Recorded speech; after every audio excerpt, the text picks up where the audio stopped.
Hello বন্ধুরা, আজকের ভিডিওতে আমি দেখাবো কিভাবে পাকিস্তানি হাতা কাটিং করতে হয়। তোমরা যারা নতুন আছো তারা অবশ্যই ভিডিওটি দেখে শিখে নাও। আমি খুব সহজভাবে দেখিয়েছি কিভাবে পাকিস্তানি হাতা কাটিং করবে। তো সর্বপ্রথম আমরা কাপড়কে 4 ভাঁজে ভাঁজ করে নিব। ওই সাইডটি বদ্ধ সাইড, এই সাইডটি হলো খোলা সাইড। তারপর লম্বার মাপ নিব, আর্মহোল ডাউন দিব 3.5 ইঞ্চি, স্কেলের সাহায্যে দাগ টেনে নিব। মোহরি নিব 6 ইঞ্চি, বাড়তি নিব 3 ইঞ্চি ঘেরের জন্য।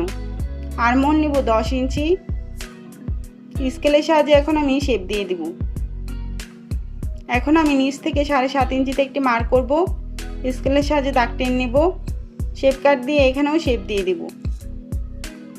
এখানে একটু সুন্দরভাবে শেপ করে নিতে হবে। 1 ইঞ্চি এক্সট্রা নিব সেলাই করার জন্য। মোহরি ডাউন দিব 1/2 ইঞ্চি। শেপ কাট দিয়ে সুন্দরভাবে শেপ দিয়ে দিব। আর্মহোল শেপ দেওয়ার জন্য এই প্যাটার্নটি ইউজ করব। সুন্দরভাবে শেপ করে নিব।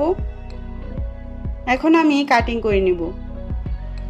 হয়ে গিয়েছে কিন্তু আমার পাকিস্তানি হাতা কাটিং। ভিডিওটি ভালো লাগলে অবশ্যই লাইক, কমেন্ট, শেয়ার করে নতুনদের দেখার সুযোগ করে দিও।